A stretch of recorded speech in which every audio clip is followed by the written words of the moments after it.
एक सेठ जी को पता लगा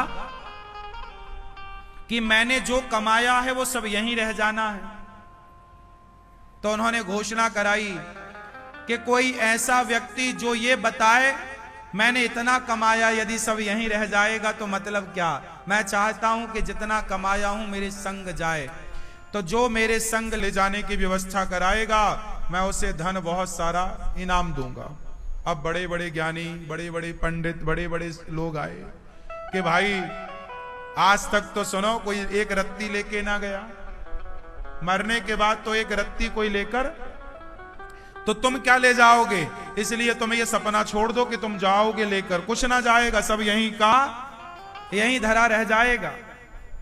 उस आदमी ने जिद पकड़ ली ना, आप बताओ कि ये कैसे जाएगा। तब एक संत जी आए, नारायण नारायण जपते हुए, श्रीमन नारायण। ए भैया क्या भीड़ लगा रखी है। राजा वो सेठ बोला, महाराज मैंने इतना कमाया है, इतना धन दौलत जुटाया, और ये सारे लोग कह रहे हैं कि तेरा यहीं छूट जाएगा। अरे मैंने यहां छोड़ने के लिए कमाया है क्या, ऐसा बताओ कि मैं ले जाऊं। संत जी बोले, अभी बताता हूं, सुन। तू सब क्या क्या लेके जाना चाहता है। बोले, मैं सब कुछ लेकर जाऊंगा, जो मैंने कमाया है मेरे संग जाएगा तब तो मजा आएगा, यहां छोड़ गया तो क्या मजा है। तो संत जी बोले, फिर सुन, ये 100 रुपया है। बोलो हाँ। क्यों ये 100 रुपए है। बोलो हाँ। संत जी ने कहा, ये बता, ये 100 रुपए भारत का 100 रुपए है, क्या अमेरिका में इसकी वैल्यू 100 रुपए है। बोलो, क्या अमेरिका में इसकी वैल्यू 100 रुपए है। तो कितनी है। ये रुपया, यहां रुपया है 100, अमेरिका में ये रुपया ना चलेगा, वहां डॉलर चलता है। तो क्या करें, इस रुपया को जमा करो और वहां की करेंसी लो, वहां का डॉलर लो, जो वहां चलता है लो। संत जी ने कहा, सेठ जी जब भारत का रुपया भारत के बाहर नहीं चलता, तो भारत की संपत्ति भारत के बाहर ईश्वर के घर कैसे चलेगी। और सुन, तू ले जाना चाहता है तो चलेगी, जाएगी, पर कैसे।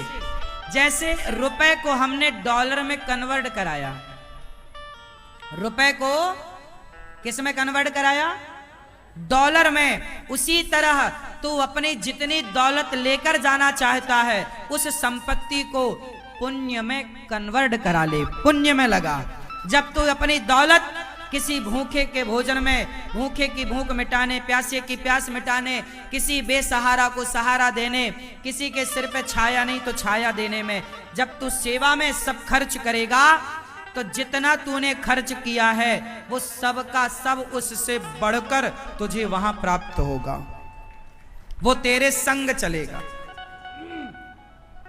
वो तेरे संग चलेगा। तो आप लोग भी कुछ धन दौलत, कुछ संपत्ति संग ले जाना चाहते हो तो आप भी कुछ पुण्य कर लो, क्योंकि पुण्य ही संग जाएगा। धनानि भूमौ पशवश्च गोष्ठे, नारी गृहद्वारी जनः श्मशाने, देहश्चितायां पर लोक मार्गे, धर्मानुगो गच्छति जीव एकः। चलो बताओ, रुपया पैसा कहां तक साथ देता है। बोलो, मेरी मां जीते जी तक, जिंदा हो तो रुपया पैसा साथ दे सकता है। अच्छा, पत्नी कहां तक साथ देती है। बोलो, कहां, द्वार तक। धनानि भूमौ, धन संसार तक, पशवश्च गोष्ठे, पशु पक्षी गौशाला घुड़शाला तक साथ देंगे। नारी गृहद्वारी, नारी दरवाजे तक साथ देगी। नारी गृहद्वारी, जनः श्मशाने, लोग शमशान तक साथ देंगे। देहश्चितायाम, ये शरीर चिता तक साथ देगा। ये शरीर कब तक रहेगा, चिता तक, और चिता पे जल जाएगा तो शरीर भी साथ नहीं देगा। देहश्चितायाम परलोक मार्गे, परलोक का मार्ग जब जाओगे तो पत्नी द्वार तक रहेगी, पैसा यहीं रहेगा, शरीर भी छूट जाएगा, फिर कौन जाएगा? धर्मानुगो गच्छति जीव एकहा, आपके साथ कोई जाएगा तो धर्म जाएगा। धर्मानुगो क्या जाएगा? धर्म कौन? आपके संग। इसलिए मेरी माता धर्म कर लो, इसलिए कहता हूं पाप ना हो, अधर्म ना हो, शरीर से केवल धर्म ही धर्म हो। धर्म क्या है? अब बताओ धर्म क्या है? धर्म क्या है? आप बताओ धर्म किसे कहते? क्या है धर्म? बोलो। धर्म क्या है? किसी को मारना धर्म है क्या? फिर धर्म क्या है? धर्म है दूसरों के पीड़ा को, दूसरों के दर्द को आप कम कर रहे हैं, वही धर्म है। आप किसी को दुख दे रहे हैं, वो धर्म। आप किसी के दुख को, दर्द को, पीड़ा को कम कर रहे हैं, मिटा रहे हैं, वो धर्म। तो आपसे मेरी विनती है, किसी की पीड़ा मिटाइए। क्या पीड़ा मिटाना है? इसलिए ये दास अनिरुद्ध केवल कहकर नहीं, आप सभी को करके बताने का प्रयास है कि जब आपको करके बताया जाएगा तो वो ज्यादा प्रभाव पड़ेगा, कह के बताने से प्रभाव नहीं पड़ता। इसलिए आप अपने बच्चों को गौरी गोपाल आश्रम जरूर लाओ और एक बार गौरी गोपाल आश्रम को विजिट करो, मतलब घूमो। यहां आप में से कितने लोगों ने गौरी गोपाल आश्रम का समूचा दर्शन किया है? प्रत्येक कोने कोने में जाकर गए हो? आप लोग जाओ, गौरी गोपाल आश्रम भ्रमण करो। सामने वाला जो आश्रम है वहां जाना, वृद्ध माताएं रहती हैं, यहां भी वृद्ध माताएं रहती हैं, यहां भी वृद्ध माएं हैं, सामने वृद्ध माएं हैं। आप सवेरे आओ, यहां सवेरे संतों की भीड़ मिलती है आपको। जानते हो वो भीड़ काहे के लिए होती है? यहां सभी संत आते हैं, यहां गौरी गोपाल अन्न क्षेत्र बंटता है, सबको अन्न दान किया जाता है, सबको पेट भर भोजन कराया जाता है। वाह! जब आपकी रोटियां संत खाएंगे तो वो संत खाकर आपको क्या देंगे? आपके पास देने को रोटी है, आप रोटी दीजिए। संत के पास पुण्य है, वो जाप करेगा मंत्र का और वो पुण्य पा करके आपकी ओर कि भाई तुम ये पुण्य ले लो। इसलिए शास्त्रों ने कहा है कि दानम दुर्गति नाशनम। सुनो, मैंने बहुत पहले चिड़िया की कथा सुनी, कहो तो सुनाओ। सुनो। एक चिड़िया थी और उस चिड़िया का परिवार था, उसका एक अपना चिड़ा भी था, मतलब उसका पति। चिड़ा के साथ रहा करती थी। एक घोंसला था जंगल में, घनघोर जंगल था, कोई आता जाता नहीं। एक सुंदर सा घोंसला बनाया चिड़िया ने और अपने परिवार के साथ, अपने पति, चिड़िया, बच्चों के, उसके छोटे छोटे बच्चे घोंसले में आनंद से रहते। एक दिन ना जाने कहां से वहां एक शिकारी पहुंच गया, बहेलिया। बड़ा दुष्ट था, निर्दयी था वो बहेलिया। पूरे जंगल में वो ढूंढा, उसे कोई पक्षी ना मिला बहेलिया को। एक पेड़ की छांव में जाकर बैठा, लेकिन वो बहेलिया ना रास्ता भटक गया था।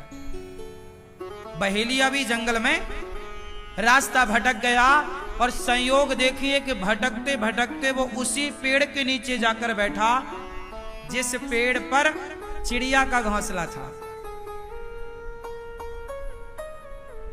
जब वो वहां बैठा तो वो भूख भूख चिल्ला रहा था, भूख लगी है, मैं मर जाऊंगा। पर वो जंगल में सुनने वाला कौन था? उसे एक भी पक्षी ना मिला, क्योंकि वो मांसाहारी था, पक्षी मारता, पका के खाता, पर मिला ही नहीं। तो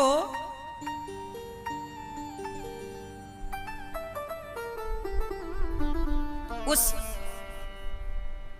आदमी ने, जो बहेलिया था,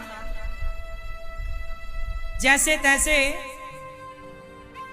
उसने लकड़ियां समेटी और वहां पर आग लगाना चाहता था। अचानक पानी बरसने लगा, और जब पानी बरसा तो सारी लकड़ियां हो गई गीली। अब आग ना लगे, वो ठिठुर रहा है, रास्ता भटक चुका था, ठिठुर रहा था। तो चिड़िया बैठी डाल पर अपने पति से कह रही है, सुनो देखो, ये अपने द्वारे आया है, ये अपनी छाया में है, और ये ठिठुर रहा है, आग लगाने जा रहा है, लग ही नहीं रही है, सारी लकड़ियां गीली, सारी घास गीली। चिड़िया बोली, अपन अपना घोंसला इसको दे देते हैं। तो चिड़िया ने अपने बच्चों को डाल पर बिठाया और अपने घोंसले को कुतर दिया अपनी चोंच से। तो उसका घोंसला टूटा और नीचे आया। बहेलिया देख के बड़ा खुश, ऊपर देखा तो चिड़िया बैठी, और इसने घोंसला पाया सूखा, तो तुरंत उसमें आग लगाई। उसके माध्यम से उस लकड़ियों में अब धीरे धीरे आग लग गई, और आग लगी तो उसका सर्दी दूर हुई, जान में जान आई। पानी बरस गया था, तो पानी पीने का बंदोबस्त तो था, वो पानी पी लिया, पर भूख लगी। कोई अब दूर दूर तक पक्षी नजर नहीं आ रहा है, पर उसी पेड़ पर चिड़िया बैठी है, उसके बच्चे बैठे हैं और उसका पति है। चिड़िया बोली अपने पति से, इसे भूख लगी और ये हमारा अतिथि है, और द्वार पे आया अतिथि, उसे भोजन देना हमारा, तो क्या दें? अब वो बहेलिया भी बार बार चिड़िया को देखे और वो बार बार निशाना लगाए, बार बार निशाना लगाए। उसे लगे कि कहीं चिड़िया उड़ ना जाए, पर वो चिड़िया तो खुद बैठी थी। उसने निशाना लगाया भी, धनुष उठाया, बाण चढ़ाया, उसको लगा ये चिड़िया मर जाएगी तो मेरा बंदोबस्त हो जाएगा। चिड़िया बोली कि ये मेरे द्वार पे आया अतिथि है, इसको भोजन देना चाहिए। तो उसके चिड़ा ने कहा, मतलब चिड़िया के पति ने, कि कैसे भोजन दें, हमारे पास तो कुछ है ही नहीं। चिड़िया बोली, ये मांसाहारी तो है, एक काम करती हूं, स्वामी आप बच्चों को संभालना, मैं इसका भोजन बन जाती हूं। उसका पति बच्चे तड़प गए, ना ना ना तुम मत जाओ,